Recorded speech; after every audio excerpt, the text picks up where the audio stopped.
அனைத்துலக உயிரோடை தமிழ் ILC தமிழ் உயிரோடை தமிழில் அன்பர்களே, இலக்கின் சிந்தனை வாராந்த இலக்கு இணைய இதழில் பிரசுரிக்கப்படும் ஆசிரியர் தலையங்கம் அதனுடைய விளக்கத்தை உயிரோடை தமிழ் உறவுகளுக்கு எடுத்து வரும் நிகழ்ச்சியாக இலக்கின் சிந்தனை ஒவ்வொரு சனியும் இடம்பெறுகின்றது.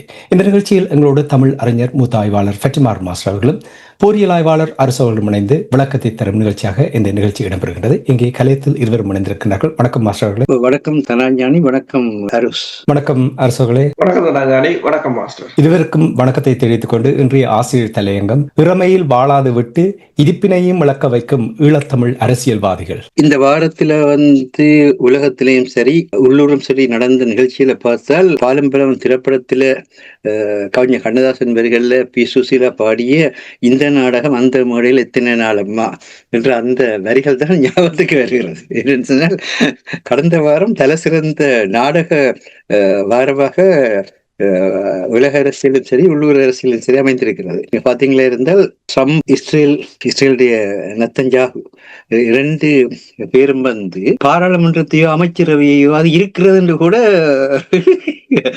நினைவுல கூட இல்லை. அவர்கள் நினைத்தவுடனே எந்த விதமான முன்னறிவித்தலும் இல்லாமல் போர் பிரகடனம், நினைத்தவுடனே அமைதி பிரகடனம், அடிச்சப்பந்தி திரண்ட மாதிரி தாங்கள் நிச்சயதை செய்து போட்டு உடனடியாக மற்றவர்கள் அதற்கு இணங்கி வர வேணும். இந்த கிழமை காசால இன்னும் ஒரு இந்த வாரத்துல அமைதி வரும் ட்ரம்ப் தொடங்கிட்டார். அங்கே இப்ப என்ன திட்டத்தை போட்டு தொடங்கி இருக்கிறா தெரியாது. அப்ப இப்படியான ஒரு இதுல இது ஒரு நாடகமாக இருக்குது. ஆனா அதுக்கு ஈரான் அதிபர் கமேனி மிக அழகாக சொல்லியிருக்கிறார். தாங்கள் அமெரிக்காவோட முகத்துல அறையோட எல்லாமே தலைகளா மாறிட்டு. அது உண்மைதான்.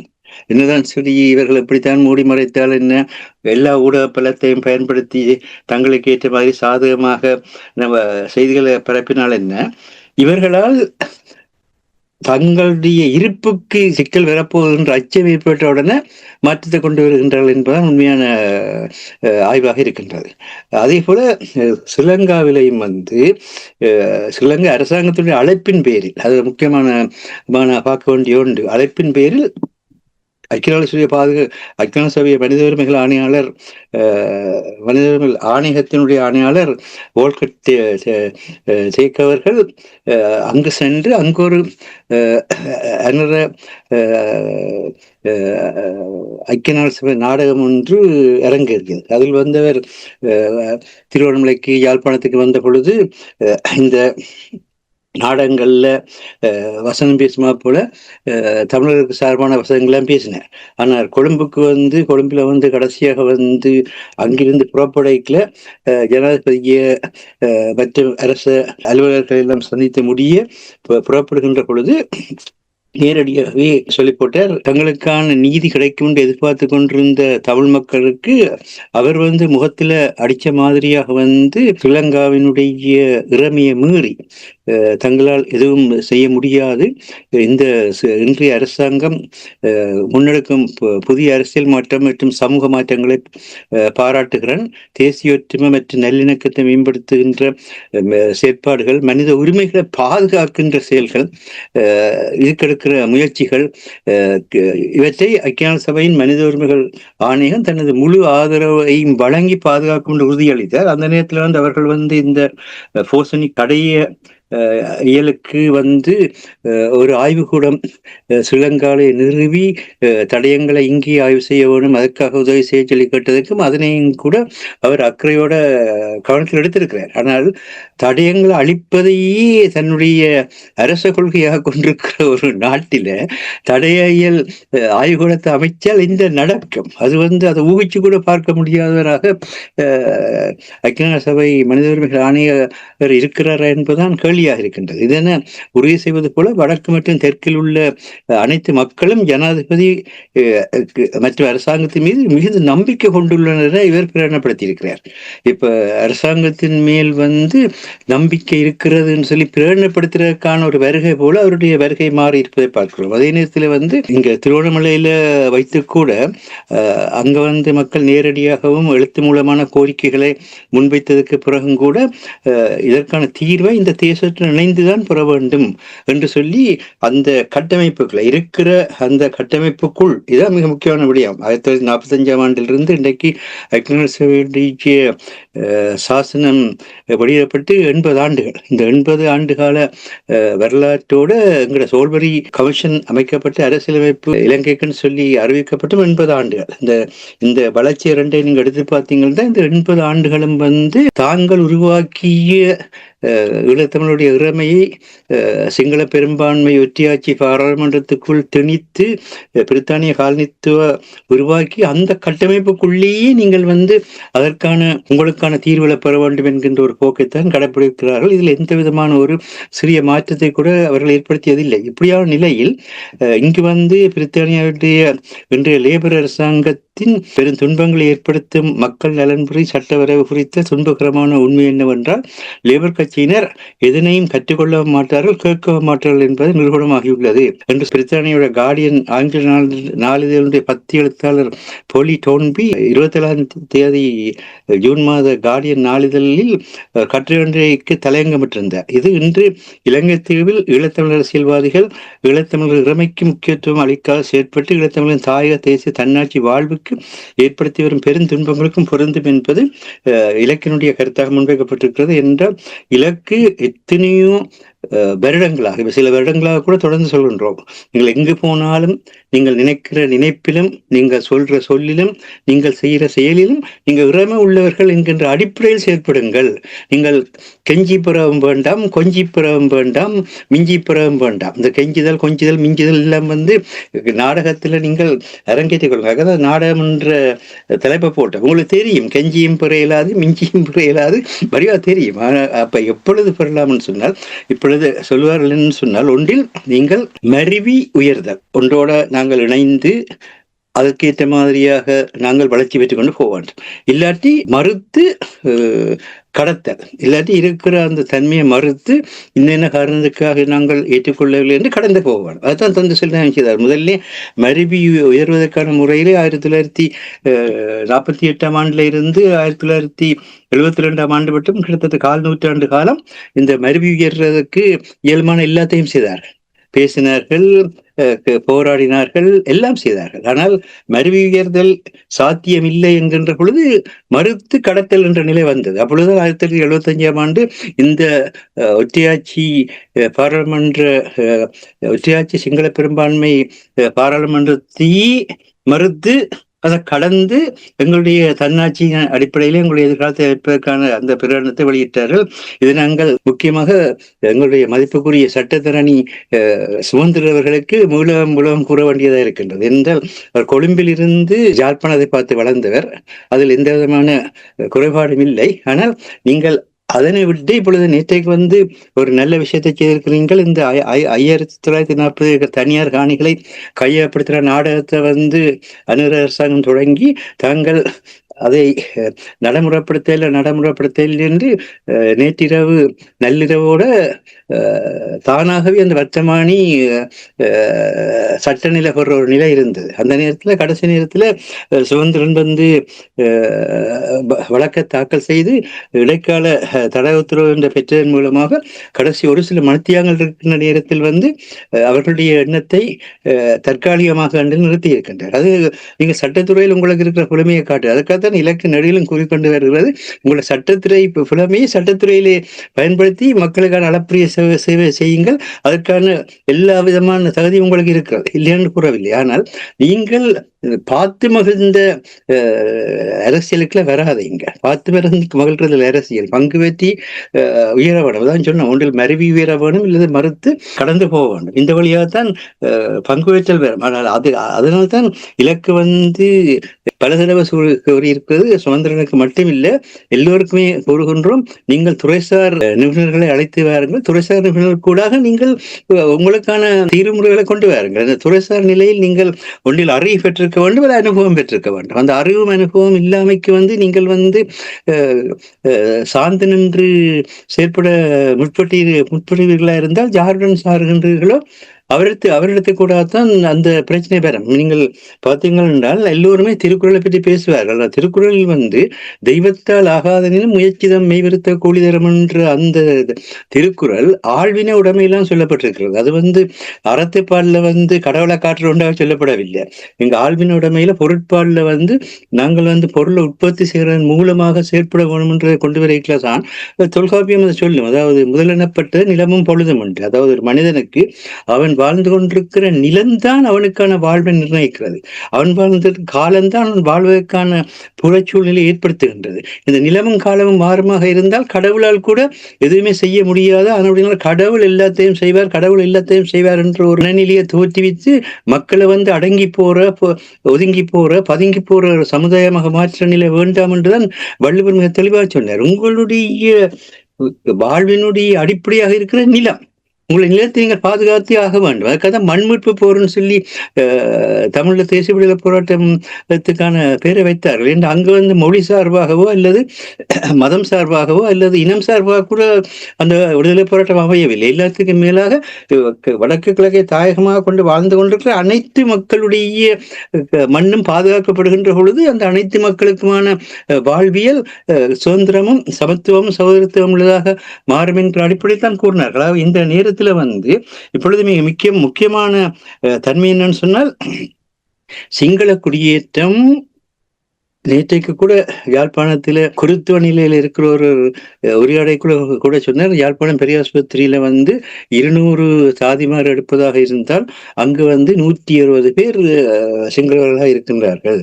40 பேருக்குள் தான் அதிலும் ஒரு சில நியமனங்கள் வந்து மலையாள தமிழருக்கும் தமிழ் பேசும் முஸ்லிம்களுக்கும் எல்லாம் போக மிகுதியாக வந்து ஒரு வீதம் 2 விதமான தமிழர்கள் இப்பொழுது வந்து அரச பதவிகளில் அரச சேவைகளில் தமிழர்களாக இருக்கிறது. இது ஒரு வகையில வந்து அப்படியே நாடு முழுவதையும் சிங்களமயமாக்கி கொண்டு ஒரு தன்மை உள்ளதாக இருக்கிறது. இன்றைக்கு யாழ்ப்பாண பல்கலைக்கழகத்துல வந்து சிங்கள மாணவர்களுடைய எண்ணிக்கை அதிகரித்து கொண்டே போகின்றது. தமிழர் அல்லாத எண்ணிக்கையும் அதிகரித்துக் கொண்டு போகிறது. காரணம் என்ன சொன்னால் எங்களுடைய அரசியல் கல்வி நிபுணர்கள் தான் கூறினார்கள், நாங்கள் தமிழ் மொழி கூடாக தமிழ் மொழி பாடமொழியாக இருந்து பல்கலைக்கழக கல்வி வளர்வதை மாற்றியமைச்சு எங்களுக்கு ஆங்கிலம் வேணும்னு சொன்னார். இப்பொழுது ஆங்கிலம் அங்கு வந்து கல்வி மொழியாக மாறியிருக்கிற சூழலில் தமிழர் அல்லாதவர்களுடைய பல்கலைக்கழகமாகவே இப்பொழுது வந்து யாழ்ப்பாண பல்கலைக்கழகம் மாறுறதுக்குரிய சாத்தியக்கூறு அதன் குறிப்பாக அறிவியல் துறையிலும் கணித சட்டத்துறைகளிலும் வளர்ந்து கொண்டே இருக்கிறது. அப்ப இந்த வெற்றியெல்லாம் சிந்தித்து செயல்படாமல் இருக்கிற காரணம் என்னென்றால் இறமையில் வாழாது விடுவதுதான். இறமையில் வாழ்ந்தால் இது எங்களின் மண், அதுதான் இறமை, வேற ஒன்றும் இல்லை.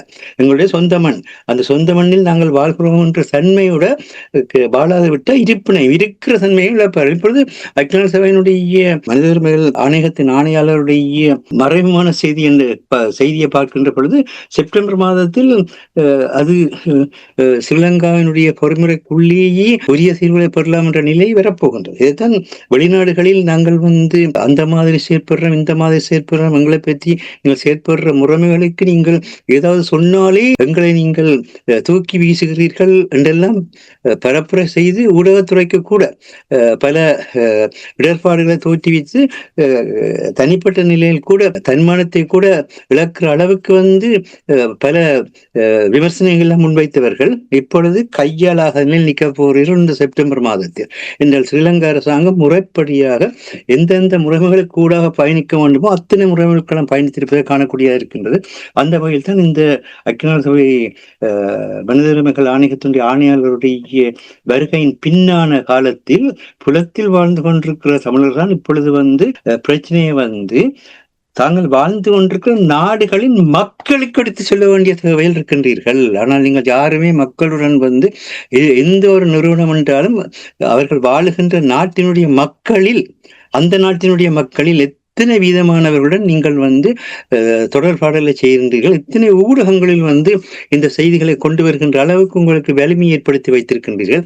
இதனை சிந்திப்போமாக இருந்தால் இந்த இளமையில் வாழாது விட்டு இருப்பினை விளக்குற நிலைமை ஈழத்தமிழ் அரசியல்வாதிகளுக்கும் தாயகத்திலும் சரி அனைத்து உலகத்திலும் சரி இருக்கிறது என்கின்ற உண்மையைத்தான் இந்த ஆசிரியர்கள் எங்கும் எடுத்துக் கூறுகின்றது. நன்றி மாஸ்டர். நிறைய விடயங்கள் இங்கே கூறியிருக்கிறீர்கள். மாஸ்டர் இப்பொழுது சுமந்திரன் தொடர்பாக சில விடயங்களை கூறியிருந்தார்.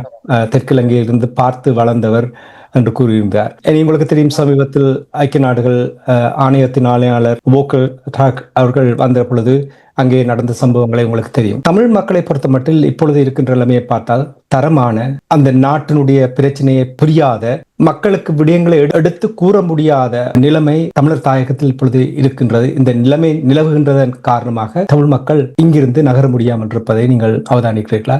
இதற்கு என்ன காரணம்? ஏன் இவ்வளவு வெற்றிடத்துக்கு என்ன காரணம்? இந்த தரமான அரசியல்வாதிகள் தமிழ் மக்களுடைய பிரச்சனையை எடுத்து கூறுவதற்கு இது நெடுகிற தினம் அடிக்கடி நாங்கள் கூறுவதுதான். என்னென்று சொன்னால், தனியாக நாங்கள் ஐக்கிய நாடுகள் சபை செய்யும், அமெரிக்கா செய்யும், பிரித்தானியா செய்யும், இஸ்ரேலுக்கு ஆதரவாக கதைச்சால் இஸ்ரேல் செய்யும், அமெரிக்காவுக்கு மனநோகாமல் கதைச்சால் அமெரிக்கா செய்யும் என்று நாங்களும் ஏமாந்து, அவர்கள் ஏமாறுறது என்று சொல்ல தேவையில்லை, மக்களை ஏமாற்றுகிறார்கள். அவர்கள் தங்கள் சுயநலத்துக்காக, அவர்கள் தங்கள் நாட்டில் தாங்கள் அந்தந்த அரசியல்வாதிகளின் மனங்களை குளிர்வித்து தாங்கள் ஏதோ ஒரு வகையில் தாங்கள் ஒரு பெரியவர்களாக காட்டி, தாங்கள் ஏதோ ஒரு செயற்பாட்டை செய்பவர்களாகவும் நல்லவர்களாக காட்டி தங்கள் வாழ்க்கையை ஓட்டிவிட்டு போவது, அவ்வளவுதான் அவர்கள் செய்கின்றது. அது ஒரு இனத்துக்கு மிகப்பெரிய நாசத்தை விளைவிக்கிறார்கள் என்பதை மீண்டும் மீண்டும் நடக்கும் சம்பவங்கள் காட்டுகின்றன. அவர்கள் அதை உணர்வதாக இல்லை. இப்போது அமெரிக்கா இந்த வெள்ளை மாளிகை கொண்டு வந்திருக்கின்றது. அதாவது என்னென்று ஹெரிங் போட்டிருக்கிறார்கள் என்று சொன்னால், white house want to stop US funding for war crimes investigation in countries including ஸ்ரீலங்கான்னு தான் போட்டிருக்கிறாங்க. ஸோ ஸ்ரீலங்கா, மயான்மார், சிரியா, உக்ரைன் என்று சொல்லி கிட்டத்தட்ட 24க்கு மேற்பட்ட அனைத்துலக விசாரணை ப்ரோக்ராம்ஸ் நிறுத்தப் போவதாக கூறியிருக்கிறார்கள். அதற்கான ஃபண்டை நிறுத்திவிட்டால், இப்ப அமெரிக்கா ஃபண்டை கொடுக்கவில்லை என்று சொன்னால் ஏனைய நாடுகளும் அதை கடந்து சென்று விடுவார்கள். கிட்டத்தட்ட 18 மில்லியனை அவர்கள் உக்ரைனுக்கு கூட செலவழிக்கிறார்கள் இந்த போர்க்குற்ற விசாரணையில். அதில் 14,000 கேஸ் போடப்பட்டிருக்கிறாங்க, 14,000 வழக்குகள். சரி, இப்ப இது அமெரிக்கா இந்த நிலைக்கு போகிறது. என்னென்னு சொன்னால், அவங்களுக்கு அந்த நிதிகளை கையகப்படுத்தி அதை தங்கள் மக்களுக்கு செலவழிக்க வேண்டும், மக்களிட அல்லது தனது நாட்டின் உட்கட்டுமானங்களை மேற்கொண்டு வர மேல் எழுப்ப வேண்டும் என்று. இப்ப நீங்க பார்த்தீர்கள் என்று சொன்னால், இப்ப பலர், இப்ப அண்மையில் கூட எனது நண்பர் ஒருவர், அவர் நான் நினைக்கிறேன் கிட்டத்தட்ட 20 வருஷத்துக்கு முதல் இருந்தவர், திரும்பி வந்தவர் ஸ்ரீலங்காவில். அப்ப அவர்களோட பார்த்துட்டு சொன்னார், அப்பத்தை பார்த்ததுக்கு இப்ப பார்த்ததுக்கு சரியான லிவிங் ஸ்டாண்டர்ட் பிரித்தானியாவில் கூட குறைந்து விட்டதுன்னு சொல்லி. இப்ப ஏசியன் கண்ட்ரிஸ் இந்த லிவிங் ஸ்டாண்டர்ட் அப் ஆகிக்கொண்டு வருது, வெஸ்டர்ன் டவுன் ஆகிக்கொண்டு வருது. அந்த கேப் முந்தி பெரிய கேப்பா இருந்தது. ஒரு லிவிங் ஸ்டாண்டர்டோ, ஹெல்த் கேரோ, சோசியல் செக்யூரிட்டியோ பெரிய கேப்பா இருந்தது. இப்ப குறைஞ்சு கொண்டு வருது, அவங்களுக்கு தெரியுது. இப்ப அதை நிரப்புறதுக்கு அவங்க நிதிய எல்லா பக்கத்தாலும் கட் பண்ணி கொண்டுதான் போறாங்க. அது பலமையானது ஒன்றாக தங்கட நலன் சார்ந்துதான் அதை செய்கிறார்கள்.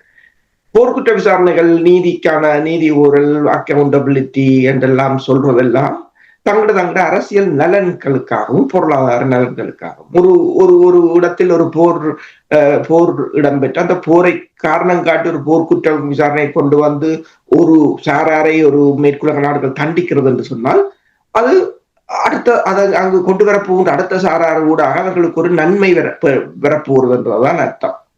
அப்ப இனி என்ன, அடுத்தது என்ன? இப்ப அமெரிக்கா இருந்து மெல்ல மெல்ல விலகினால் அடுத்தது என்ன? பிரித்தானியா பொறுப்பெடுக்குமா அல்லது பிரான்ஸ் பொறுப்பெடுக்குமா என்றால் அதுக்கு அதெல்லாம் ஒரே கேள்விக்குறியாகத்தான் இருக்கிறது. அப்ப பிராந்திய நாடுகள் தான் அடுத்தது இதற்குள் வர வேண்டிய ஒரு சூழ்நிலை இருக்கின்றது. பிராந்திய நாடுகள் இதனை எவ்வாறு பார்க்க போகிறார்கள் என்றதும் ஒன்று இருக்கு. சரி, பிராந்திய நாடுகளுடன் உங்களுக்கான தொடர்புகள் எவ்வாறு இருக்கின்றது? அதுவும் ஒரு கேள்விக்குறியாக இருக்கின்றது.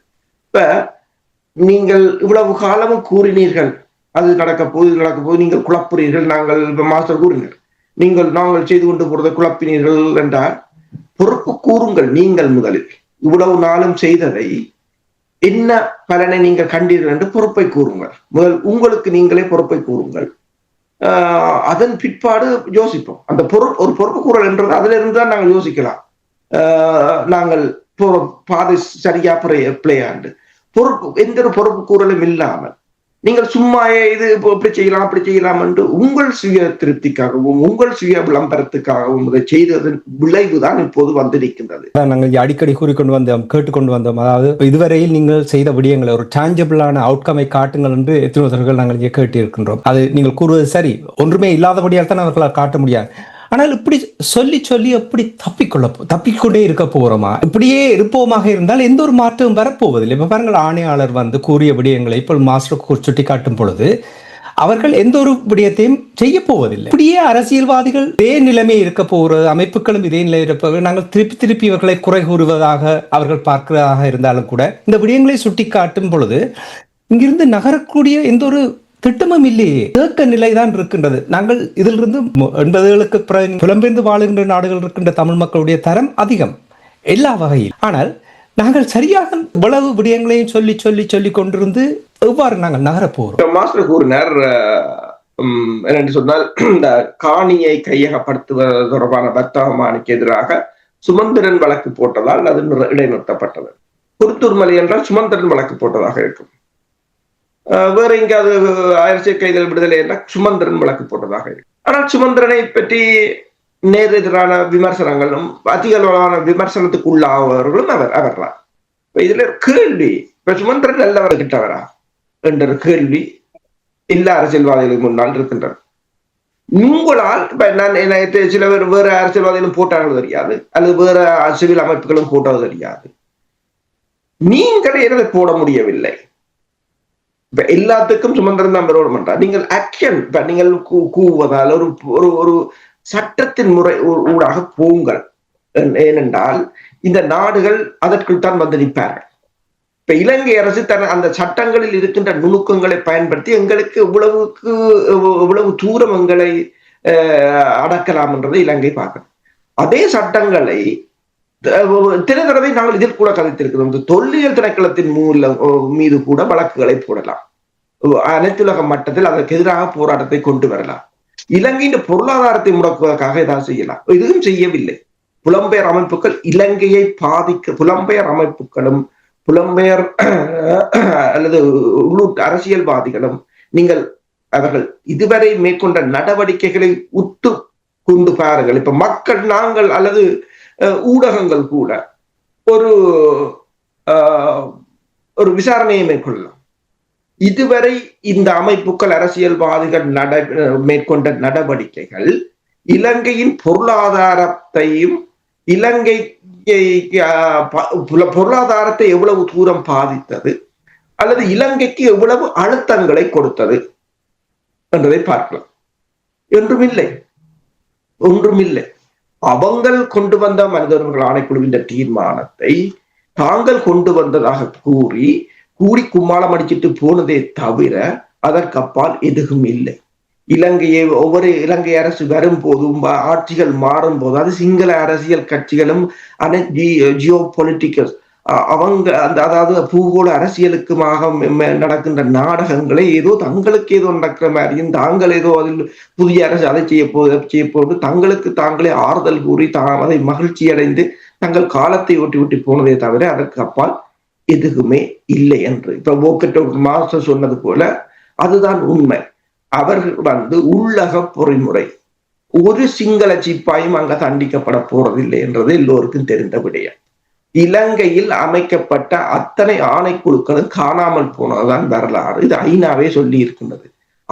காணாமல் போன ஆணைக்குழுவை கண்டுபிடிக்கவே இன்னொரு ஆணைக்குழு அமைக்க வேண்டிய நிலையில் இருக்கிறதா இலங்கையின் ஜனநாயகம், இலங்கையின் நல்லாட்சி. அது யார் வந்தாலும், மைத்திரி வந்தாலும் அதுதான், மஹிந்தா வந்தாலும் அதுதான், என்பிபி வந்தாலும் அதுதான். இல்லாம தமிழர் பிரச்சனையை பொறுத்தவரையில் நீங்கள் மகிந்த அரசுக்குமோ கோத்தாபாய அரசுக்குமோ ரணில் அரசுக்குமோ என்பிபி அரசுக்குமோ இடையில் வேறுபாட்டை காண மாட்டீர்கள். எனவே நீங்கள் கொண்டாட வேண்டிய அரசு சிங்களத்தில் எதுவும் வரப்போவதில்லை என்பதை தமிழ் மக்கள் முதலில் உணர்ந்து கொள்ள வேண்டும். உங்களால் நீங்கள் கொண்டாட வேண்டிய அல்லது நீங்கள் உதவ வேண்டிய அரசு என்று ஒன்றும் இல்லை. அவ்வாறு உதவ வேண்டும் அப்படி என்று நீங்கள் ஒரு பிரச்சாரத்தை மேற்கொண்டீர்கள் என்று சொன்னால் நீங்கள் ஏதோ உங்கள் சுய லாபத்துக்காக அதனை செய்கிறீர்கள் என்றுதான் அர்த்தம். இப்ப செப்டம்பர் மாதம் வரப்போகின்ற தீர்மானம், அடுத்ததாக அமெரிக்கா இப்போது நிதியை நிறுத்தி இருக்கின்றது.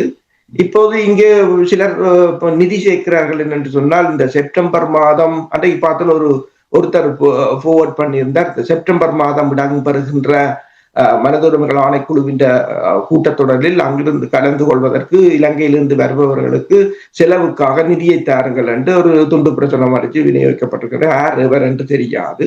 அப்படியே வேலை இல்லாதவர்கள் இப்படியான ஏமாற்றுத்தனங்களை செய்து காசுகளை சுருட்டி கொண்டு ஓடுவது. ஒரு இனம் வீழ்ந்து விட்டது. அந்த இனத்துக்கு ஒரு நல்ல தலைவர் இல்லை. அந்த இனத்தை வழிநடத்த நல்ல ஊடகம் இல்லை. அந்த இனத்தை காப்பாற்றுவதற்கான நல்ல சமூக அமைப்புகளும் இல்லை என்ற நிலையில் அந்த இனத்தில் இருக்கின்ற எச்ச சொச்சங்களையும் புடுங்குவதற்காக பல கூட்டம் முளைத்திருக்கிறது என்றதான் வருத்தம்.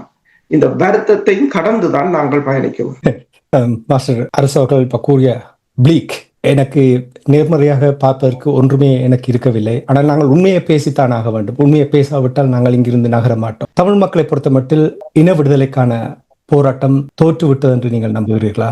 இதற்கு நாங்கள் தனிப்பட்ட மனிதரை மட்டும் குறை சொல்வதில் எந்த ஒரு பிரயோசனம் இல்லை. அங்கே தமிழ் அரசியல் பரப்பில் வெற்றிடம், தரமானவர்களுடைய வெற்றிடம் நிறைய இருக்கிறது. புறம்பெயர்ந்து வாழுகின்ற நாடுகள் இருப்பவர்கள் யாருமே அதை சரியாக செயல்படுத்துவதற்கு வழிநடத்துவதற்கு யாரிடமும் அதற்கான ஆளுமை இருக்கின்றதா என்று நான் அடிக்கடி இந்த கேள்வியை கேட்டிருக்கின்றேன். அப்படி என்றால் இன விடுதலைக்கான போராட்டம் முற்றுமுழுதாக தோற்றுவிட்டது.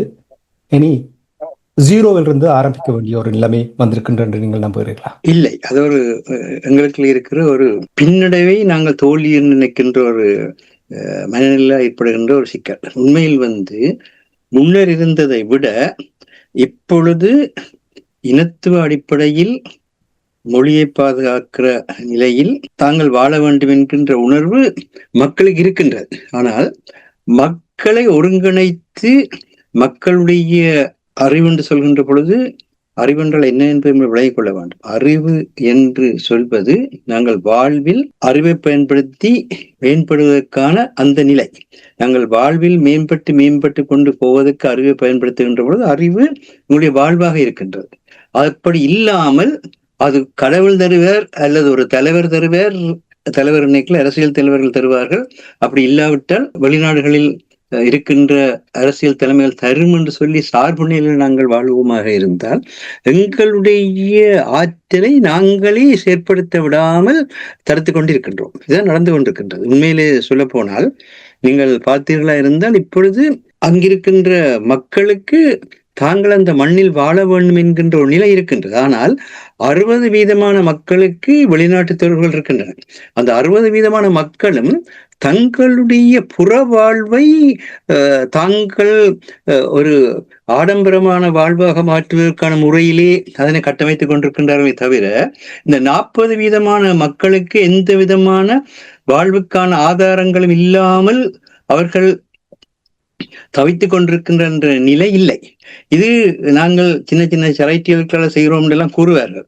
நீங்கள் தனியே செய்கின்ற விடயம் அல்ல இது. இது தேசமாக எழுந்து செய்யப்பட வேண்டிய விடயம். அப்படியானால் நீங்கள் ஒரு பொது கட்டமைப்புக்குள் நாங்கள் ஒவ்வொருவரும் என்னென்ன செய்கின்றோம் என்பதை தெளிவுபடுத்தினால் மட்டும்தான் அது இரட்ட நிலையில் இடம்பெறாமல் இருப்பதற்கும் அதே நேரத்தில் நடக்கிற விடயங்களை தொல்காப்பியம் மிக அழகாக 2 விடயம் சொல்லும். ஒன்று உள்ளதில் சிறத்தல், அடுத்தது முறைமையில் சிறத்தல். உலகத்தில் நன்மதி இமன்றது சரிபிழை என்றதெல்லாம் பின்னுக்கு வந்த விடயம். ஆனால் ஒரு ஒரு உள்ள நிலையில் நாங்கள் சுழந்து கொண்டு போவோம். அந்த உள்ளதை பயன்படுத்தி நாங்கள் மேலும் மேலும் முன்னேற வேண்டும். இல்லைன்னு சொன்னால் உள்ளதை பயன்படுத்த நிலைக்கு வருவோம். உங்கள் மண்ணில் வளம் இருக்கின்றது, மக்களில் மனித வலி இருக்கின்றது.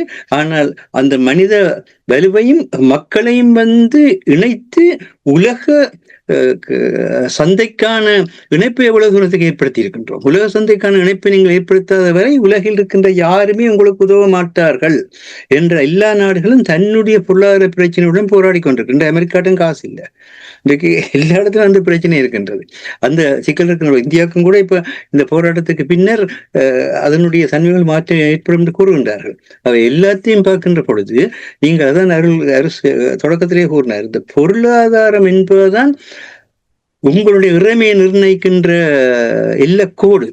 ஒவ்வொருவரும் தான் வாழ்வதற்கான தன்மையோடு இருந்தால் யாருமே தங்க மாட்டார்கள். ஆனால் தான் வாழ்வதற்கான தன்மை இல்லை, அதுதான் சிக்கலாக இருக்கின்றது. அப்போ சார்ந்து வாழ்கின்ற பொழுது அடிமைத்தனம் இயல்பாகவே ஏற்படும். இந்த விடயத்தில் தான் நாங்கள் மிக கவனமாக இருக்க வேண்டும். என்னென்றால், இந்த வரி என்று சொல்வது நடப்பாதையில் படுத்திருக்கிறவரும் வலுவிழந்த நிலையில் இருக்கிறவரும் கூட கட்டுகின்ற ஒன்று என்பது எங்கள மக்களுக்கு தெரியாது. எப்படி கட்டுகின்றார்கள் என்பால், அவர்கள் தங்களுடைய நாளாந்த வாழ்வுக்கான பொருட்களை வாங்கித்தான் வாழ வேண்டியிருக்கின்றது. சிறிய அளவில் என்றாலும் சரி, அரிசியை வாங்கத்தான் வேண்டியிருக்கின்றது, சாப்பாட்டு பொருட்களை வாங்கத்தான் வேண்டியிருக்கின்றது, மருந்துகளை வாங்கத்தான் வேண்டியிருக்கிறது. அதன் ஊடாக அவர்கள் வரி கட்டி கொண்டிருக்கின்றார்கள். ஆகவேதான் ஒவ்வொரு குடிமகனுக்கும் அந்த நாட்டினுடைய இறைமையில் பங்கு உண்டு. அவன் ஏழையாக இருக்கலாம், வலுவிழந்தவனாக இருக்கலாம், வாழ்வதற்கான முயற்சிகளை முன்னெடுக்க இல்லாமல் தள்ளாடி கொண்டு வரலாம் இருக்கும். அதல்ல பிரச்சனை. நீங்கள் அந்த மக்களுக்கான பொறுப்பில் தான் நீங்கள் இருக்க. உங்களுக்கு தனிப்பட்ட முறையில் செயற்படுவதற்கு யாருக்கும் என்றுமே எந்த அதிகாரமும் கிடையாது. ஒரு தனி மனிதன் தான் நின்று ஒரு தேசத்தினுடைய சமூகத்தினுடைய பிரச்சனையை தீர்க்கலாம் என்கின்ற ஒரு எண்ணத்தை உருவாக்கினால் அதுவே மிக சிக்கலான விடயமாக வரும். இதான் இன்றைக்கு ட்ரம்ப் செய்ய பார்க்கிறார். ட்ரம்ப் இன்றைக்கு அமெரிக்காவுக்குள்ளே அதற்கான பலத்தை எதிர்ப்பு எழுந்து கொண்டே இருக்கின்றது. இப்படித்தான் ஒவ்வொரு இடத்திலும் நீங்கள் எவ்வளவுதான் பெரிய பில்லியனரா இருங்கள், அது பிரச்சனை இல்லை. நீங்கள் எவ்வளவுதான் படித்த மேதாவிகளாக பட்டங்களை அடுக்கி உங்கள் அளவுக்கு வச்சு போட்டு பக்கத்தில் இல்லைங்கள், அதுவும் பிரச்சனை இல்லை. உங்கள் கையிலே அதிகாரத்தை முழுவதையும் இழுத்து வச்சு கொண்டிருங்கள், அதுவும் பிரச்சனை இல்லை. ஆனால் நீங்கள் மக்களை நீங்கள் ஆற்றல் உள்ளவர்களாக மாற்றாவிட்டால், மக்களுக்கான அந்த பலத்தை நீங்கள் கொடுக்காவிட்டால், எம்பவர்மென்ட் டு பீப்புள் என்று சொல்வார்கள், அந்த மக்களுக்கான சக்தியை உங்களால் கொடுக்க முடியவில்லை என்று சொன்னால் அதுதான் வாழ முடியாத நிலை இருக்குமே சொல்ல. எங்களுடைய மண்ணில் மாற்றம் இருக்கவில்லை. கவனமாக இருங்கள். எல்லைகள் மாறுகின்றன, வாழ்க்கையினுடைய நாளாந்த சுமைகள் அதிகரிக்கின்றன. ஆனால் வரலாற்றுக்கு முற்பட்ட காலத்திலிருந்து இன்று வரை ஈழத்தில் தமிழர்கள் தங்களுடைய தாயகத்திலே வாழ்ந்து கொண்டிருக்கின்றார்கள். ஆனால் ஒரு காலகட்டத்திலே கிறிஸ்துடைய சிலுவை மரணம் ஏற்பட்டதன் பின்னர் 72ஆம் ஆண்டிலே புலம்பெயர தொடங்கிய இஸ்ரேல் சமுதாயம் அந்த மண்ணிலேயே இல்லாமல், ஒருவர் கூட இல்லாமல் அந்த மண்ணை விட்டு புலம்பெயர்ந்த நிலையில் 985 ஆண்டுகள் புற நாடுகளில் தங்கி வாழ்கிற நிலையில் அவர்கள் வாழ்ந்ததன் பின்னர் இப்பொழுது அங்கு போய் பலஸ்தீனத்தில் அவர்களை குடியமர்த்தின பொழுது, பலஸ்தீனத்தில் ஜெருசலேமாக இருந்தால் என்ன, கலிலியாக இருந்தால் என்ன, பலஸ்தீனமாக இருந்தால் என்ன, ஒரு காலத்திலே யூதர்களுக்கு உரிய நாடுதான், அது யாருமே மறக்க முடியாது. ஆனால் அவர்கள் முற்றிலும் வெளியேற்றப்பட்டு அதன் பின்னர் இங்கு ஹிட்லர் ஜெர்மனியில் மிக பெரிய பாரிய அளவில் பில்லியன் கணக்கில் யூதர்களை கொலை செய்த பொழுது அமெரிக்காவுக்கு பயம்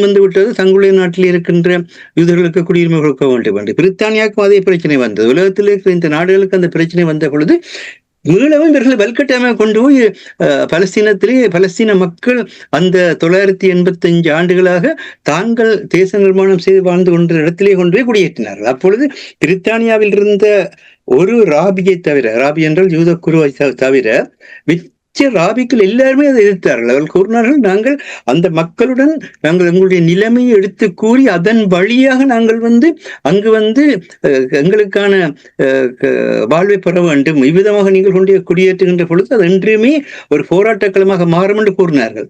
தேசிய தலைவர் அவர்கள் முழு வலிமையுடன் 1978ஆம் ஆண்டிலிருந்து 2009ஆம் ஆண்டுக்கு இடப்பட்ட காலகட்டத்திலே நாட்டை ஒரு நிமிடத்திலே தனிநாடாக பிரகடனப்படுத்தி இருக்கலாம். அந்த அளவுக்கு சீருடை தாங்கிய முப்படைகள் இருந்தன, அங்கு நிர்வாக முறைமை இருந்தது. அவர்களுடைய தமிழில தாயகத்துக்கான சட்டவாக்க சட்டாமூலாக்க முறைகள் எல்லாம் இருந்தன. ஏன் அதை செய்யவில்லை? ஏனென்றால் அந்த புரிந்துணர்வு இந்த இலங்கை தீவிலே சிங்கள மக்கள் அங்கு பின்னர் வர்த்தகத்துக்கு குடியேறி அந்த நாட்டினுடைய குடிகளாக இருந்து கொண்டிருக்கின்ற முஸ்லிம் மக்கள், தொழில் ரீதியாக அந்த நாட்டினுடைய குடிகளாக வாழ்ந்து கொண்டிருக்கின்ற மலையக மக்கள், இவர்களுக்கிடையிலே ஒரு புரிந்துணர்வை கொண்டு ஒருத்தர் ஏற்றுக்கொள்கின்ற ஒரு மனநிலையை, அதுதான் தேசத்தின் பாலானன் அவர்கள் அடிக்கடி கூறுகின்ற விடயம். அந்த உளவியல் அரசியல் உளவியல் தன்மையை உறுதிப்படுத்தி அதன் பின்னர் நாங்கள் அரசியல் தீர்வுக்கு போகமாக இருந்தால்தான் அது மக்கள் எல்லோராலும் ஏற்றுக்கொள்ளப்பட்ட இலங்கை தீவுக்கான ஒரு சக்தி படைத்த ஒரு நிலையை உருவாக்கும். நாங்கள் எங்களுடைய தாயக பகுதிகளில் நாங்கள் எங்களை நிலைநிறுத்தி கொண்டு அதே நேரத்தில் இலங்கை தீவுக்குள் அந்நிய சக்திகள் யாருமே சமூக பொருளாதார அரசியல் ஆன்மீக நிலைகளில் தலையிடாதவாறு பாதுகாக்கின்ற பொறுப்புடையெல்லாம் இருக்கிறோம் அங்கு வாழ்ந்து கொண்டிருக்கிற எல்லா இன மக்கள். இந்த காரணத்தினால்தான் அந்த இணக்கப்பாடு வரும் வரை இங்க நோர்வே பேச்சுவார்த்தை நடந்து கொண்ட நேரத்தில் கூட பாலானு மிக தெளிவாக கூறிய விடயம் என்ன, எங்களுக்கு இடைக்கால நிர்வாகத்தை தாருங்கள். அந்த இடைக்கால நிர்வாகத்தை நாங்கள் 5 வருடங்கள் நடத்தி எங்களுடைய மக்களுடைய பொருளாதார வாழ்வியலுக்கான தடைகளை அகற்றிக் கொண்டு அதே நேரத்தில் மற்ற மக்களுக்குமான அந்த சமூக உறவை நாங்கள் மீளவும் உறுதிப்படுத்தி கொண்டுதான் அதன் பின்னர் நாங்கள் அரசியல் இத்தகைய அரசியல் வாழ்வுக்கூடாக போக வேண்டும் என்று எப்படி சிந்திப்போம். தமிழர் தரப்பு பலமான இருந்த காலம். பலம் என்று ஒன்று இல்லை. அதாவது மக்கள் இருக்கும் வரை மக்கள் தான் பலம், அதை மறந்து விடாதீர்கள். ஆயுதம் பலம் இல்லை, நிதி பலம் இல்லை, அதிகாரம் பலம் இல்லை. ஆயுதம், நிதி, அதிகாரம் எல்லாமே கருவிகள். ஆனால் மக்களால் உங்களால் முடியாது என்ற ஒரு மனநிலையை உருவாக்குவோமாக இருந்தால் அதுதான் பின்னடைவுக்கான காரணமாக இருக்கும். இந்த பிரச்சனை தான் இப்பொழுது கூட இந்த இதற்காக ஐக்கிய நாடுகள் மனித உரிமை ஆணையாளர் அங்கு செல்ல வேண்டி இருக்கிறது. இருந்த இடையிலேயே அங்கு தீர்வுகளை அப்படி செய்யுங்கள் இப்படி செய்யுங்க சொல்லலாம் தான் இல்லை. அவர்கள் எதற்காக செல்கின்றார்கள்? சிங்கள மக்கள் சீனாவையோ அல்லது தங்களுக்கு சார்பில்லாத நாடுகளையோ சார்ந்து விடுவார்கள். ஆகவே சிங்கள மக்களை திருப்திப்படுத்த வந்தார்கள், எங்களை திருப்திப்படுத்த இல்லை. நீங்கள் பலம் என்று சொல்வது எது என்றால் தேசிய தலைவர் அவர்கள் மக்களைத்தான் பலப்படுத்தி கொண்டு வந்தார். மக்கள் அது சரி, எனக்கு புரிகிறது. ஆனால் தமிழர் தாயகத்தை நீங்கள் எடுத்து பாருங்கள். தமிழர் தாயகத்தில் என்ன விடயம் நடந்தாலும் எத்தனை தமிழர்களுடைய அனுமதி பெற்று அங்கே விடயங்கள் நடக்கின்றது?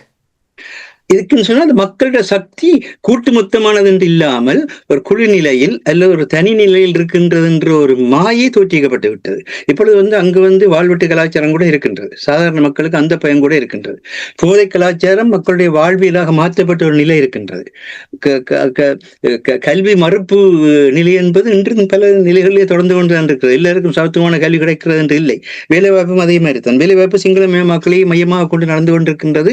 தொழில்களும் அவ்விதமாக நடந்து. அப்ப இப்பொழுது நாடு இருக்கின்ற நிலை, முன்னர் நாடு இருந்த நிலைமையும் மூன்றிற்கு முன்னால் நிகழ்ச்சியும் நாளை நாடு பெற்றியும் தேர்களர் பேடிக்கல்வி பயன்புள்ள பித்தர்கள் என்று பாரதி சொன்னார். முன்னர் நாடு இருந்த நிலையை நீங்கள் தெரிந்து கொள்வதாக இருந்தால் வரலாற்று கூடாக அதையும் திரிவிவாதம் செய்யப்படாத உண்மையான வரலாற்று கூடாக இழப்புகளையும் ஏற்புகளையும் கொண்ட வரலாற்று கூடாக அது வெளிப்படுத்தப்பட வேண்டும். முன்னர் நாடு திகழ்ந்த பெருமை இப்ப இருக்கிற சாதாரண ஈழத்தமிழ் மக்கள் இளையவர்கள் யாருக்குமே தெரியாது. யாருமே அந்த அறிவூட்டலை செய்ததும் இல்லை, செய்ய நினைத்ததும் இல்லை. அப்படியா இருக்கின்ற பொழுது எப்படி இந்த மண் எங்களுடைய சொந்த மண் என்ற எண்ணம் அவர்களுக்கு வரும்? இப்பொழுதும் அரசாங்கத்துடன் பேசி அரசாங்கம் அளிக்கின்ற சலுகையில் வாழ வேண்டும் என்றுதான் எல்லாரும் ஓடி தெரிகிறீர்கள். அப்படி என்றால் அரசாங்கம் பெரியது, நாங்கள் அந்த அரசாங்கத்துக்கு அமையவில்லை, அதனால் தான் பிரச்சனை வந்தது என்ற எண்ணம் ஈழத்தமிழ் இளையவர்களிடத்திலே சென்று கொண்டே இருக்கின்றது. அதனால் தான் ஒன்றில் அவர்கள் அடங்கி போக நிற்கின்றார்கள், இல்லை நாட்டை விட்டு வெளியே போக நிற்கின்றார்கள். 2 ஒன்று தான் வருகின்றார்கள். யார் செய்கின்றோம்? நாங்கள் தான் செய்கின்றோம். அப்படினால் என்ன பிரச்சனைன்னு சொன்னால், உள்ளது சிறத்தல் என்று சொல்லி எங்களுடைய மண்ணிலே எங்களுக்கான அனைத்து வளங்களும் இருக்கின்றன. எங்களுடைய மண்ணிலே மக்களுடைய மனித வலி இருக்கின்றது. இந்த மனித வலுவும் இயற்கை வளமும் இணைக்கப்படுகின்ற பொழுதுதான் அது நாடாக மாறும். தள்ளா விளையலும் தக்காரும் தாளாது உஜந்துபவரும் உள்ளது நாடு என்று சொல்வார் வள்ளுவர். நாட்டில் எல்லை கூட சொல்லவில்லை. அங்க உற்பத்தி பெருக்கப்பட்டு கொண்டிருக்க வேண்டும் எல்லா துறையிலும். அதுக்கு இடைவிடாமல் உழைக்கின்ற மக்கள் வேண்டும். அதற்கு பொருள் வளத்தையும் அறிவளத்தையும் அளிக்கின்ற தக்கார் வேண்டும். இந்த நிலையில் தான் ஒரு நாடு அமையுமே தவிர சிங்கள மக்கள் ஒரு காலகட்டத்திலே ஐரோப்பியவாதத்துக்கு உள்ளாகி அவருடைய பெயர்களே Junius Richard Jayewardene, Felix Bandaranaike, Solomon Dias Bandaranaike அவர்கள் முற்றுமுழுதாக ஐரோப்பியாக்கத்தில் சென்று கொண்டிருந்த பொழுது தமிழர்கள் தான் தடுத்து நிறுத்தினோம். உங்களுடைய மதம் பௌத்த மதம் உயர்ந்தது என்ற கருத்தை கொண்டு வந்தவர்கள் தமிழர் தான். கலாச்சாரி ஆனந்தகுமார் சுவாமி தான் கொண்டு வந்தார். உங்களுடைய மொழி சிறந்தது, அதை பேணுங்கள் என்று நாளந்த ஆனந்தாக்கெல்லாம் சென்று யாழ்ப்பாண காங்கிரசும் அந்த நேரத்தில் இருந்த தமிழ் கல்விமான்களும் தான் நீங்கள் உங்களுடைய மொழியை, உங்களுடைய பண்பாட்டை, உங்களுடைய கலாச்சாரத்தை பேணுங்கள் என்று சொன்னோம். அப்பொழுது மக்கள் வெளிப்பட்டார்கள். அதன் விளைவாக அங்கே அடிக்கிறது இல்லையா மாஸ்டர்? இப்ப பாருங்கள், நீங்களே கூறினீர்கள் பல்கலைக்கழகத்தில் எவ்வாறு சிங்கள மாணவர்களுடைய தொகை தமிழர் தாயகத்தில் காணி அபகரிப்பது தொடர்பாக நாங்கள் பேச தேவையில்லை. எத்தனோ அங்கே இராணுவ ஆக்கிரமிப்பு இருக்கிறது. தமிழ் மக்கள் நிறைய பேர் வெளியில் செல்லுகிறார், வெளிநாடுகளுக்கு செல்லுகிறார்கள். இனப்பெருக்கம் மிகவும் குறைவாக இருக்கின்றது. அப்ப இங்கே ஒரு அபாயமணி அடிப்பதை நீங்கள் பார்க்கவில்லையா? இந்த அபாயமணி உலகம் முழுக்க இருக்கின்றது. இன்றைக்கு இஸ்ரேலில் நடந்து கொண்டிருக்கிறது. பலஸ்தீன மக்களுடைய நிலம் சுரண்டப்படுகின்றது, வாழ்வு பறிக்கப்படுகின்றது. வாழ்வில் நிலம் சுரண்டப்பட்டால் வாழ்விழந்து அவர்கள் வெளியேறுவார்கள் என்று ட்ரம்ப் நீங்கள் அயல்நாடுகளில் உட்காருங்கள் என்று சொல்லி அறிவிப்பை கொடுத்து கொண்டிருக்கிறார். இதே மாதிரி தான் இந்த ஆசிய தலைங்கத்தில் கூட அதை பற்றி சுட்டி காட்டியிருந்தோம். இன்று எங்களுடைய மண்ணையும் எங்களுடைய மக்களையும் எவ்வாறெல்லாம் வலுவிழக்க செய்தார்களோ அத்தனை உத்திகளும் தான் இன்று இஸ்ரேலில் கையாளப்பட்டிருக்கின்றது. இன்று மட்டும் அப்படித்தான் கையாளப்பட்டுக் கொண்டிருக்கிறது. ஒவ்வொரு நிலையிலும் அது தெளிவாக இருக்கின்றது. ஆகவே இந்த மக்களை வலுவிழக்க பண்றதும் உட்கட்டுமானங்களை சேர்க்கிறதுமான இந்த செயற்பாடு நீங்கள் நினைத்துக் கொள்ளாதீர்கள் சிங்களர் மட்டும்தான் செய்கின்றார்கள் என்று. தமிழர்களுடைய தவறான அணுகுமுறைகளும் செய்யும். இதுதான் அங்க இருக்க சிக்கல். அற்புதமாக செய்வதைத்தான் அவர்கள் பயன்படுத்துகின்றார்கள். நாங்கள் எங்களுடைய முறையை நாங்கள் சரியான முறையிலே நாங்கள் பலப்படுத்துவோமாக இருந்தால், நீங்கள் சுற்றி வர பாதுகாப்பான வேலியிட்டீர்கள் என்றால் கள்ளன் உள்ளுக்கு வர முடியாது. இதை நீங்கள் வேலியை பல இடங்களில் பொத்தலாக்கி வைத்திருந்தீர்கள் என்றால் பொருள் வெளியே போத்தான் செய்யும், ஒன்றும் செய்ய முடியாது. இப்பொழுது இருக்கிற அந்த பொத்தல் நிலை, இந்த பொத்தல் நிலையை நீங்கள் சீரமையுங்கள் சொன்னால் அது ஏதோ இருக்கின்ற கட்சிகள் அமைப்புகளுக்கு எதிராக பேசப்படுகின்ற ஒன்று மாதிரி நினைக்கின்ற ஒரு அறியாமை கூட இருக்கின்றது. அப்படி பேசுகிறவர்களுக்கு கூட அவர்கள் சமூக எதிரிகள் என்று சொல்லி கண்ணதாசன் அருமையான ஒரு வரி சொல்லுவான், எனக்கு நானே பகையானேன், என் நாடகத்தில் நான் முடிவானேன், தேனே உனக்கு புரியாது, இந்த தெய்வம் பெறாமல் தெரியாது என்று சொல்லி அருமையான வசனம் அது. எனக்கு நானே பகையாகிற வேலையே செய்து கொண்டிருக்கின்றோம், சொல்லிலும் செய்கின்றோம், எண்ணத்தில் செய்கின்றோம். எண்ணத்தில் முன்னால் இருக்கின்ற தமிழனை நீங்கள் எந்த தமிழனை என்றால் நீங்கள் பகையாக பார்ப்பீர்களா இருந்தால் நீங்கள் தேச நிர்மாணம் செய்யவில்லை. இதை சொன்னது கர்னல் கிருட்டினுக்கு நேரடியாக சொன்னார். நாங்கள் முழு தமிழ் மக்களுக்காக போராடி கொண்டிருக்கின்றோம், தமிழ் விடுதலை புலிகளுக்காக போராடவில்லை. அவர்கள் அதை உணர்ந்து தேசமாக எழுந்து வர வேண்டும் என்பது எங்களுடைய விருப்பமே தவிர நாங்கள் யாரையுமே புறக்கணிக்கிற நிலை இல்லை. எல்லோருடைய அறிவும் எல்லோருடைய ஆற்றலும் பயன்படுத்தப்படுகின்றோம், தேசம் உருவாகும். ஆகவே நீங்கள் எந்த ஒரு தமிழண்டாக்கத்தான் நாங்கள் சுமந்திரன் எவ்வளவு தூரத்துக்கு எங்க விமர்சித்திருக்கோம் என்றெல்லாம் உங்களுக்கு தெரியும். ஆனால் அவர் ஒரு சில நல்ல விடயங்களை செய்கின்றவர்களும் அதையும் வரவேற்கத்தான் செய்கின்றோம். அதைத்தான் எந்த அமைப்பாக இருந்தாலும் எந்த கட்சியாக இருந்தாலும் அவர்கள் நல்ல விடயத்தை செய்கின்ற பொழுது நாங்கள் அதை வரவேற்கிற நிலையில இருக்கின்றோம். என்ன மக்கள் சார்பான நன்மையை கொண்டு வருகிறது. ஒரு விடயத்தை அது ஏற்புடையதா இல்லையான்னு சொல்லி நீங்க சொல்ற மாதிரி சரி பிழைக்களால பார்ப்பதில்லை.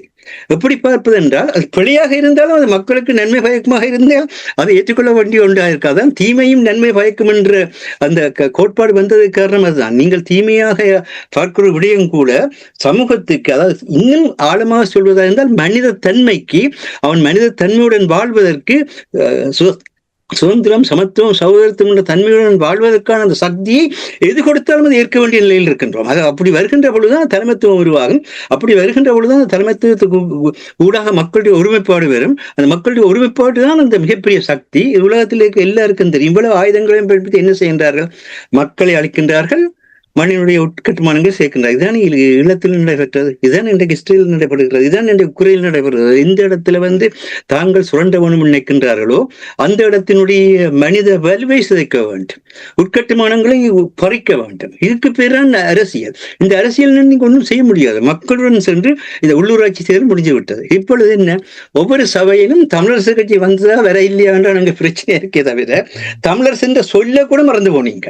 தமிழரசு என்னன்னு கூட உங்களுக்கு தெரியாது. ஆனா எல்லா சபையிலும் தமிழரசு இருக்கா இல்லையான்ற செக்கிங் தான் அங்க நடக்குதே தவிர இது என்ன இது. அதே மாதிரி ஸ்ரீதரன் ஏன் போய் தனியாக கதைக்க வேண்டும், சுதந்திரன் ஏன் போய் தனியாக கதைக்க வேண்டும், ஏன் ஒருவரும் தனி நாடகம் ஆடிக்கொண்டிருக்கின்றீர்கள்? உங்கள் எல்லோருமா சேர்ந்து இதுதான் மக்களுடைய பிரச்சனை என்று உங்களுக்கு சொல்ல முடியாவிட்டால் தயவு செய்து நீங்கள் இந்த அரசியல் உலகத்தை விட்டு விலகுங்கள். சாதாரண மக்கள் தங்களுக்கான வாழ்வை அமைத்துக் கொள்கிறார்கள். சாதாரண நிலையிலிருந்தான் தமிழ் விடுதலை புலிகள் அமைப்பு தோன்றிய தவிர எந்த ஒரு மக்களுக்கு அப்பாற்பட்ட நிலையிலிருந்தும் தோன்றவும் இல்லை, எந்த ஒரு நாட்டை சார்ந்து தோன்றவும் இல்லை, எந்த ஒரு நாட்டில் சார்ந்து நிற்கவும் இல்லை. வாழ்ந்தார்கள், தன்மானத்துடன் வாழ்ந்தார்கள், இனமானத்துடன் வாழ்ந்தார்கள். அதற்காக தாங்கள் மரணத்தையும் எதிர்கொண்டு வாழ்ற அந்த துணிவுடன் இருந்த அந்த உறுதிதான் இன்றைக்கு ஈரானுக்கு இருக்கின்றது. ஈரானை இலேசில் இவர்கள் அசைத்துக் கொள்ள மாட்டார்கள். அது எல்லோருக்கும் தெரிந்த விடயம். ஈரானுக்கான இவர்களுடைய நினைப்புகள் நடைமுறை சாத்தியம் இல்லை என்பதுதான் இப்ப நடந்து முடிந்த விடயம் காட்டிக் கொண்டிருக்கின்ற தன்மை. இப்பொழுது எவ்விதமாக அங்கு பிரிவினைகளை உண்டாக்கி எவ்விதமாக அங்கு ஆக்கள் மோத வைத்து அதை சிதறடிக்கலாம் என்ற நிலைத்தான் இன்றைக்கு திட்டங்கள் நடைபெற்றுக் கொண்டிருக்கின்றன. ஆகவேதான் நீங்க யாரையும் வெறுக்காதீர்கள். எல்லோருக்கும் உரியது அந்த நாடு. எல்லோரும் தங்களுடைய அறிவுக்கும் ஆற்றலுக்கும் ஏற்ற மாதிரியாக பங்களிப்பதற்கு பேர் தான் ஜனநாயகம். ஜனநாயகத்திலே ஒரே திசையில் ஒரு இடத்தில் ஒன்றில் நின்று கொண்டு செயற்பட வேண்டும் என்ற தன்மை இல்லை. ஆனால் அவர் ஒரு இலக்கில் ஒரு தன்மையில் செயற்படுவதற்கான அந்த பலத்தை நீங்கள் அழியுங்கள். நீங்கள் அழிக்கின்ற பொழுது உங்களுடன் நிற்பார்கள். நீங்களே எல்லாரையும் விதறி எறிந்து எல்லாரையும் புறக்கணித்து எல்லாரையும் நீக்கிவிட்டு நாங்கள் செய்கின்றோம் என்று யார் செய்தாலும் செய்ய மாட்டீர்கள். முடியாத விஷயம். அதற்கு பதிலாக மாற்றார் தான் அங்கே தங்களுடைய ஆட்சியை நிறுவார்கள் என்பதுதான் இப்போ நடந்து கொண்டிருக்க செயலாக இருக்கிறது. ஒரே ஒரு விடயம், சிங்கள மயமாக்கல் நிழல் யுத்தத்தை நடத்தி கொண்டிருக்கிறது.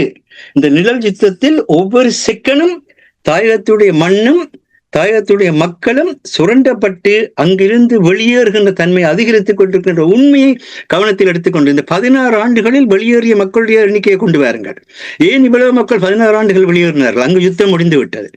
யுத்தம் முடிந்த ஒரு கட்டத்திலும் இந்த 16 ஆண்டுகளாக அந்த மக்களால் ஏன் அங்கு நிற்க முடியாமல் இருக்கின்றது? அவரை அங்கு நிலப்படுத்துவதற்குரிய ஆற்றல் ஏன் உலக தமிழினத்துக்கு இல்லாமல் இருக்கின்றது? இந்த கேள்விக்கான பதிலுக்கு உருவமாக இருந்தால் அதுவேதான் எதிர்காலத்தை நிர்ணயிக்கும். மிகவும் சிறப்பாக நீங்கள் அந்த நிழல் யுத்தம் நடந்து கொண்டிருக்கின்றது, அதை பலராலும் அதை காண முடியாத ஒரு விதத்தில் தான் அது நடந்து கொண்டிருக்கின்றது என்பதை உறுதியாக நாங்கள் கூறலாம். தொடர்ச்சியாக நாங்கள் பேசலாம். நாங்கள் நிகழ்ச்சி என்று கொண்டு வர வேண்டும். அரசர்கள் உங்களிடம் வருகின்றேன். தமிழ் அரசியல் பரப்பில் அரசியல் நிலைமைகள் கேவலமான ஒரு நிலையாக இருக்கின்றது. இப்ப நீங்கள் கூறினீர்கள் சற்று முன்னதாக 80களில் போராட்டத்துக்காக நிதி சேர்த்தார்கள். இப்பொழுது 2025 ஐநா சபைக்கு செல்வதற்கு நிதி கேட்கிறார்கள் என்று நீங்கள் கூறினீர்கள். கேட்க கேவலமாக இருக்கிறது. இவ்வளவு தூரம் வளர்ந்திருக்க வேண்டிய அமைப்புகள் இவ்வாறான நிலைமை நிற்பது என்று சொன்னால் அதற்கு யார் பொறுப்பு என்று அவர்களே அதற்கு பதில் கூற வேண்டும். என்னுடைய கேள்வி என்னவென்றால், தமிழர் தாயகத்தில் இந்த நிலைமை, புலம்பெயர்ந்து வாழுகின்ற நாடுகள் இருக்கின்ற இந்த நிலைமை, இனி நீங்கள் கூறினீர்கள் கடந்த நிகழ்ச்சியில் நான் உங்களோடு உரையாடும் பொழுது ஐக்கிய நாடு சபை மனித உரிமை ஆணையத்தின் ஆணையாளர் வோல்கர் டர்க் அவர்களுடைய பயணம் ஓரளவுக்கு மக்களுக்கு திருப்தியை கொடுத்தாலும், ஆனால் அவர்கள் உள்ளக பொறுமுறையில் தான் அந்த விசாரணைகள் நடத்த போகிறார்கள். சர்வதேசத்தை நம்புவதில் எந்த ஒரு யோசனையும் இல்லை என்று நீங்கள் சுட்டிக்காட்டினீர்கள். இங்கிருந்து எங்கே நகர்வது, எப்படி நகர்வது? உண்மைதான். அதற்குத்தான் எங்களிடம் ஒரு சிந்தனை பள்ளியோ அல்லது வலுவான ஊடகங்களோ தேவை. இங்க என்ன நடைபெறுகிறது, இது இவர்கள் செய்வது சரியா பிழையா, எதிர்காலத்தில் இது என்ன மாற்றத்தை கொண்டு வரும், அல்லது இது எதிர்காலத்தில் எங்களை ஏமாற்றுமா அல்லது சிங்கள தரப்பை ஏமாற்றுமா என்றது கூட அறிவதற்கான ஒரு உண்மையான ஒரு என்ன சொல்றது, தமிழர் தொடர்பாக ஒரு அரசியலையோ அல்லது தமிழ் மக்களின் பொருளாதார வளர்ச்சியையோ அல்லது ராஜதந்திர நகர்வுகளையோ வெளிக்கொண்டு வரக்கூடிய அல்லது காத்திரமாக ஆய்வு செய்யக்கூடிய, துணிச்சலாக வெளியில் கூறக்கூடிய ஊடகங்களும் அதற்கான பொது அமைப்புகளும் தேவை. நீங்கள் தமிழர் தாயகத்தில் இருக்கின்ற பொது அமைப்புகளை பார்த்தீர்கள் என்று சொன்னால், ஒன்று கட்சி சார்ந்தவை இல்லது நாடு சார்ந்தவை. இந்தியாவுக்கு சார்பான 10 அமைப்பு, அமெரிக்காவுக்கு சார்பான 5 அமைப்பு, பிரித்தானியாவுக்கு சார்பான மூண்டமைப்பு, இல்லை என்று சொன்னால் கட்சி சார்ந்தவை, இல்லை என்று சொன்னால் நாங்கள் அரசியலுக்கு வரவில்லை, நாங்கள் அரிசியையும் பருப்பையும் கொடுத்து விட்டு போய்விடுவோம் என்று ஒரு பக்கம் நடுநிலைமைவாதிகள் என்ற ஒரு போர்வைக்கில் தங்களை போத்துக் கொண்டு தாங்களும் ஏதோ செய்தோமோ நாங்களும் ஏதோ செய்கிறோம் என்று காண்பித்து விட்டு போறது. அப்ப முற்று முழுதாக ஒரு ஏமாத்திர கூட்டமாகத்தான் இந்த இது வளர்ந்து கொண்டிருக்கிறது. சரி, உதவியத்தன்னும் சரியா செய்கிறார்கள் என்றால் இல்லை. விடுதலை புலிகள் இருந்த காலத்தில் 18க்கும் மேற்பட்ட அமைப்புகள் இருந்தன. ஒவ்வொரு பிரிவும் ஒவ்வொன்றை திறம்பட செய்தது. அங்கு யாரும் பிச்சைக்கு கையேந்து நிலையில் இருக்கவில்லை. குறைந்த பலம், தடைகள், பொருளாதார தடைகள் இருந்த போதும் அதை சீராக அமைத்து வைத்திருந்தார்கள். இன்று எல்லாரும் கூறுகிறார்கள் தமிழர்கள் மிகவும் பலமான பொருளாதார சக்தியாக இருக்கிறார்கள், மிகவும் பலமான அறிவு தளத்தில் இருக்கிறார்கள் இதெல்லாம் அது அவர்களுக்கும் அவர்களுடைய குடும்பத்துக்குமான பொருளாதாரத்தில் திறமையாக இருக்கிறார்கள், தங்கள் குடும்பத்துக்கு அறிவில் திறமையாக இருக்கிறார்கள், தங்கள் குடும்பத்துக்கு, அவ்வளவுதான்.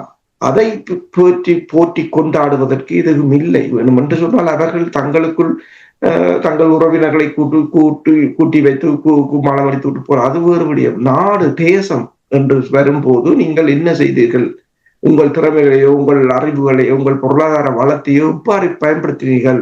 அன்று அந்த குறைந்த பலத்துடன் விடுதலை புலிகளால் அந்த தேசத்தில் உள்ள மக்களின் தேவைகளை நிறைவேற்ற முடியும் என்று சொன்னார்.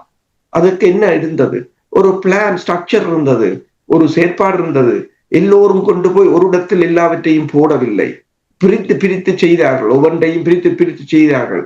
ஒருவரின் நடவடிக்கையில் இன்னொருவர் தலையிடவில்லை, குழப்பவில்லை, சேறு அள்ளி பூசவில்லை, எல்லாம் நன்றாகவே நடந்தது. ஆனால் இப்போ நீங்கள் கூறுவதை கேட்டால் நாங்கள் அடிமட்டத்திலிருந்து சுழியத்திலிருந்து ஆரம்பிக்க வேண்டிய ஒரு நிலைமை இருக்கிறது போல் தெரிகிறது. நான் அவ்வாறு கூறுவது தவறா? உண்மைதான், சுழியத்துக்கு நாங்கள் போய்கொண்டிருக்கிறோம். அப்படி ஒரு அதாவது தவறானவர்களை முன்னிறுத்துவது, தவறான ஆலோசனைகளை உள்வாங்குவது, சரியாக கூறுபவர்களை இல்லாது செய்வது என்ற ஒரு திட்டத்தை அது மேற்குலக நாடுகளின் புலனாய்வு துறையாக இருக்கலாம், அல்லது இலங்கையின் புலனாய்வு துறையாக இருக்கலாம், அல்லது இந்தியாவின் புலனாய்வு துறையாக இருக்கலாம். அவர்கள் கட்டாயம் என்று சொன்னால் இது இந்த உலகமே அதிசயித்து பார்த்த ஒரு போரை நடத்திய இனம். அந்த இனத்தின் அடுத்த நகர்வை மீண்டும் இப்படி ஒன்று வராமல் இருக்க வேண்டும் என்று சொன்னால் இடமும் பகலும் புலனாய்வு துறையினர் கண்ணுக்குள் எண்ணி உதித்து கொண்டு இருப்பார்கள் என்று சொன்னால் அது அவங்களோட தொழில். அப்ப அந்த இதுக்குள் நாங்கள் அகப்படாமல் மேல் பெற வேண்டும், அவங்களை விட நாங்கள் சிறப்பாக செயற்பட வேண்டும். ஆனால் இல்லை. ஏன்? இப்போ தற்போதைய நிலை வரைக்கும் அவர்களின் கைகள் தான் ஓங்கி இருக்கின்றன. இதை முறியடித்து நாங்கள் வர வேண்டும் என்று சொன்னால் முதலில் நாங்கள் இந்த மாயைகளுக்கிலிருந்து விடுதலை பெற வேண்டும். மேற்குலகம் கொண்டு வரும், அவர்கள் செய்யட்டும், பிரச்சனை இல்லை, அவர்கள் செய்யட்டும். ஆனா நீ என்ன செய்தாய் என்றுதான் இங்க முக்கியம். சரி, நீ என்ன செய்தாய் என்றால் ஓகே, நீ செய்திருக்கலாம். ஏதாவது அடுத்த வருஷம் நீ செய்ததை மீளாய்வு செய்தாயா, பார்த்தாயா, அதில் என்ன பிழை இருக்கிறது என்று யோசித்தாயா, அதை மக்களிடம் கொண்டு போய் சேர்த்தாயா, அல்லது மக்களுக்கு சொன்னாயா என்ற ஒரு நிலைமை வேண்டும்.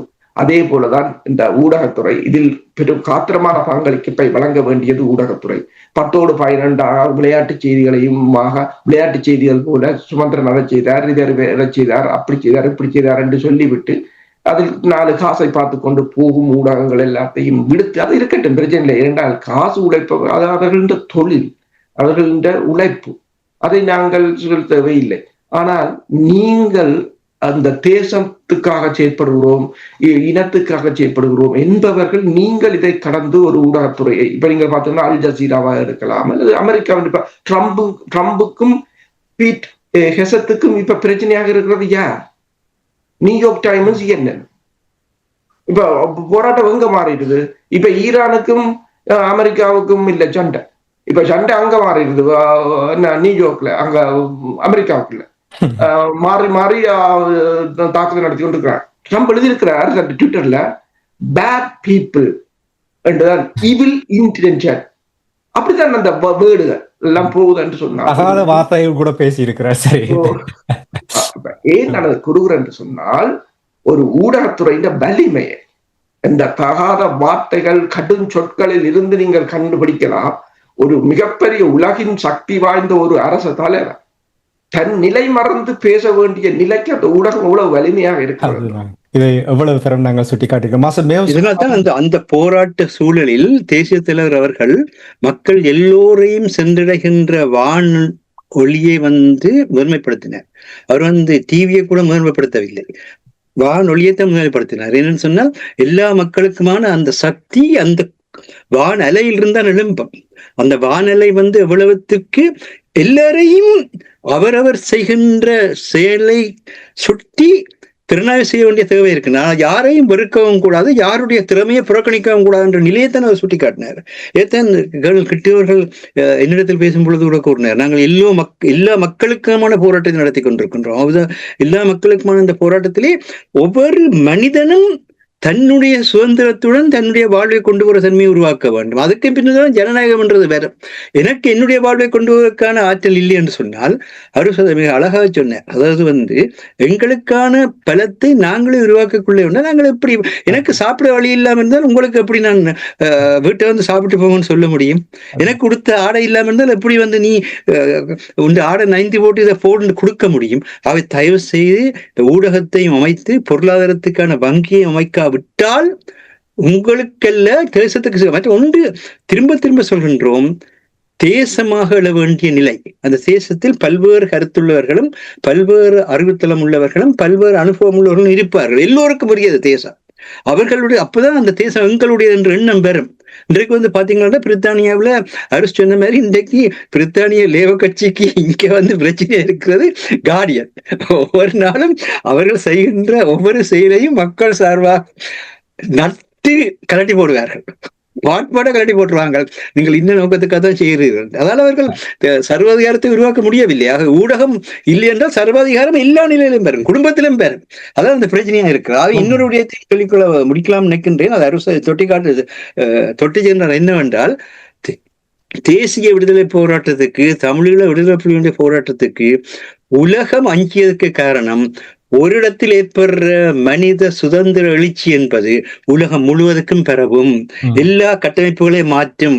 ஆனபடியினால் இந்த கட்டமைப்பை செயற்படாதவர்கள் பண்ண வேண்டும் என்ற எண்ணத்தில் தான் அன்று இருந்தார்கள். இன்றும் கூட அதே நாடுகளும் அதே வல்லாண்மைகளும் பிராந்திய மேலாண்மைகளும் தமிழர்களை ஒருங்கு சேர விடாமல் ஏதோ ஒரு விதத்தில் அவர்களுக்குள் நிற்கின்றார்கள் என்பதை நாங்கள் மறக்கக்கூடாது. அதை கடந்தால் மட்டும்தான் எங்களால் வாழ முடியும். அந்த நல்ல செய்தியோடு நாங்கள் புரிந்து கொள்வார்கள் என்ற நம்பிக்கையோடு நாங்கள் இன்றைய நிகழ்ச்சியை கொண்டு வரோம். இலக்கிய நிகழ்ச்சியில் இணைந்து கருத்துக்களை மிகவும் சிறப்பாக தெளிவாக உயிரோடை தமிழ் உறவுகளுக்கு எடுத்து வந்த தமிழறிஞர் மூத்த ஆய்வாளர் ஃபட்மார் மாஸ்டர் அவர்களுக்கும் போரியல் ஆய்வாளர் அரசு அவர்களுக்கும் நன்றி கூறி தனாஞானி இந்த நிகழ்ச்சியை நிறைவு கொண்டு வருகின்றேன். நன்றி, வணக்கம் மாஸ்டர். நன்றி, வணக்கம் அரசு. நன்றி, வணக்கம். எமது பார்வையாளர்களுக்கு வணக்கம். மக்களின் குரலாய் ஓங்கி ஒலிக்கும் இலக்கு மின்னிதழ் மற்றும் உயிரோடை தமிழ் வானொலி ஆகிய இவ்விரு ஊடகங்களும் உங்களைப் போன்ற எமது நேயர்கள் நண்பர்களின் ஆதரவிலேயே இயங்கி வருகின்றன.